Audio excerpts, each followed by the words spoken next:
মহালয়ার অমাবস্যা ও সূর্যগ্রহণের মহাসংযোগে বাড়ির সদর দরজায় ঢেলে দিন বিশেষ এই একটি জিনিস। দূর হবে অমাবস্যা তথা সূর্যগ্রহণের সমস্ত অশুভ নেতিবাচক শক্তি। আপনার গৃহ ও পরিবারের সকল সদস্য থাকবে সুস্থ ও নিরাপদ। নমস্কার বন্ধুরা, 21শে সেপ্টেম্বর বাংলা 4 আশ্বিন রবিবার 2025 সালের মহালয়া। মহালয়ার পুণ্যতিথিতে এমন কিছু কাজ রয়েছে যা করলে আমাদের জীবনে আসতে পারে বিস্ময়কর বদল।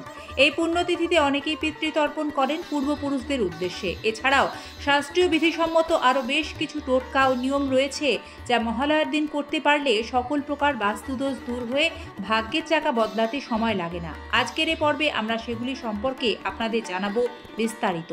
সিংহরায় ডোরবেলের নতুন আরও একটি পর্বে আমরা আপনাদের সকলকে স্বাগত জানিয়ে আজকের এই আলোচনা শুরু করছি। মহালয়ার দিন যে কাজগুলি করা অত্যন্ত শুভ। মহালয়ার দিন সকাল সকাল ঘুম থেকে উঠতে হয়। উঠে স্নান সেরে নিন। তারপর সূর্য প্রণাম মন্ত্র উচ্চারণ করে সূর্যদেবের উদ্দেশ্যে জল অর্ঘ্য নিবেদন করুন। এই দিন গায়ত্রী মন্ত্র জপ করাও অত্যন্ত শুভ। এতে প্রসন্ন হন পূর্বপুরুষরা। শ্রাদ্ধ কর্ম। হিন্দু ধর্মে মহালয়ার অমাবস্যার দিনে পূর্বপুরুষদের উদ্দেশ্যে তর্পণ ও শ্রাদ্ধ করার বিশেষ মাহাত্ম্য রয়েছে।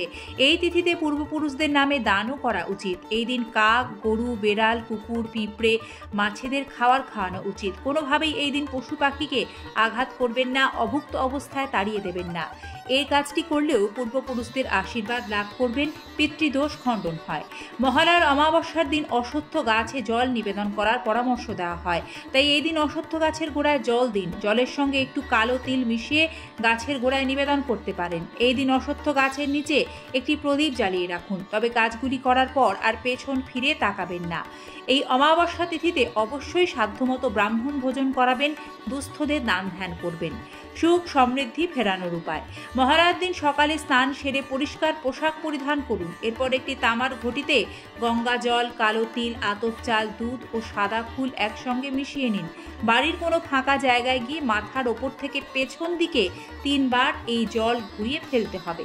জল ফেলার সময় ওম কুলদেবতায় নমঃ মন্ত্র 3 বার জপ করুন। মহালয়ার দিন বাড়ির সদর দরজার সামনে খুব ভালোভাবে পরিষ্কার পরিচ্ছন্ন রাখবেন।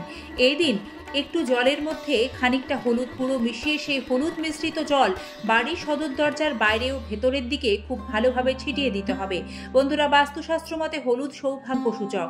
এটি যেমন অশুভ শক্তি নাশ করে, জীবাণু নাশ করে, ঠিক তেমনি শুভ শক্তিকে আপনার গৃহে প্রবেশ করাতেও সহায়তা করে। মহালয়ার দিনে সবচেয়ে গুরুত্বপূর্ণ একটি কাজ হলো প্রদীপ জ্বালানো। মহালয়ার দিন থেকে শুরু করে পরপর 9 দিন মাটির প্রদীপ জ্বালাতে হবে। মাটির প্রদীপ নিয়ে তা সর্ষের তেল বা ঘি দিয়ে জ্বালাতে পারেন। প্রতিদিন রাতে ঘুমোতে যাওয়ার আগে বাড়ির সদর দরজার বাম দিকে একটি প্রদীপ জ্বালাতে হবে। পরের দিন সকালে সেই জ্বালানো প্রদীপটি সরিয়ে নিয়ে আবার নতুন প্রদীপ জ্বালাতে হবে। তাই এক্ষেত্রে আপনাদের 9টি মাটির প্রদীপের প্রয়োজন হবে। এইভাবে পরপর 9 দিন এই প্রক্রিয়াটি করলে বলা হয় জীবন থেকে কঠিন সমস্যা কেটে যায়। মহালয়া হলো পিতৃপক্ষের অবসান হয়ে দেবীপক্ষের সূচনা। এই বিশেষ দিনটি এতটাই গুরুত্বপূর্ণ, এই দিনে পালন করা নিয়মগুলি আমাদের জীবনে বয়ে আনতে পারে সুখ সৌভাগ্য। সে কারণেই বাস্তুবিদরা পরামর্শ দেন মহালয়ার দিন বাড়ির সদর দরজায় একটি লাল কাপড়ের মধ্যে কিছুটা সৈন্ধব লবণ নিয়ে তা পুঁটুলি করে বাড়ির সদর দরজার বাইরে যদি ঝুলিয়ে দিতে পারেন, তাহলে গৃহের সমস্ত অশুভ শক্তি নিমেষে দূর হয়, পরিবারের সদস্যদের জীবনে উন্নতি আসে। এই বিশেষ ক্রিয়াটি মহালয়ার অমাবস্যায় ঘুম থেকে উঠে সকাল সকালই সম্পন্ন করবেন। বন্ধুরা, এই অমাবস্যায় ঘরদোর অন্ধকার রাখবেন না। বলা হয় মহালয়ার দিন সন্ধ্যায় বাড়ির দক্ষিণ দিকে একটি প্রদীপ জ্বালানো অত্যন্ত শুভ। বাড়ির প্রবেশদ্বারের দুদিকে 2টি প্রদীপ জ্বালিয়ে দিন। তারপর পূর্বপুরুষদের কাছে জ্ঞানত অজ্ঞানত হয়ে থাকা ভুলের জন্য ক্ষমা চাইতে হবে। বন্ধুরা, বিশেষভাবে খেয়াল রাখবেন মহালয়ার অমাবস্যার দিন বাড়ির সদর দরজার বাইরে কোনো রকম চটি, জুতো, সেলফ, র্যাক থাকলে সেটি খোলা অবস্থায় রাখবেন না, ঢেকে রাখবেন। তা না হলে ভয়ঙ্কর বাস্তুদোষ তৈরি হয়। এছাড়াও কোনো রকম ডাস্টবিন, ময়লা, পাথর, ক্যাকটাস বা কাটা জাতীয় গাছও কিন্তু সদর দরজার বাইরে একেবারেই রাখতে নেই। বাস্তুশাস্ত্র মতে এই জিনিসগুলি সদর দরজার বাইরে রাখা থাকলে তা একটি গৃহস্থের জন্য অত্যন্ত খারাপ ফল প্রদান করে। তাই আপনার বাড়ির সদর দরজার বাইরে এগুলি রাখা থাকলে মহালয়ার দিনই সেটি সরিয়ে ফেলুন, এতে গৃহস্থের কল্যাণ হবে। এছাড়াও মহালয়ার দিন বাড়ির সদর দরজায় একটি তাজা আম পাতার তোরণ লাগানো অত্যন্ত শুভ, কারণ এটি ইতিবাচক শুভ শক্তির প্রবাহ আপনার গৃহে প্রবেশ করাতে সাহায্য করবে। মহালয়ার দিন যে সূর্যগ্রহণটি ঘটতে চলেছে তা কিন্তু ভারত ও বাংলাদেশে কোনো জায়গা থেকে দৃশ্যমান নয়, তাই এর সূতককাল বৈধ না হওয়ার কারণে মহালয়া সম্পর্কিত পিতৃতর্পণ, শ্রাদ্ধ আদি দান ধ্যান সকল কর্ম নিশ্চিন্তে আপনারা পালন করতে পারবেন, তাতে কোনো বাধা। বন্ধুরা, মহালয়া সম্পর্কিত এই সকল নিয়মবিধি চলে আসছে বহুদিন থেকেই। ধর্মীয় আস্থা, লৌকিক মান্যতার উপর আধারিত এই নিয়মগুলি সঠিকভাবে পালন করলে নিশ্চিতরূপে গৃহস্থের কল্যাণ হয়।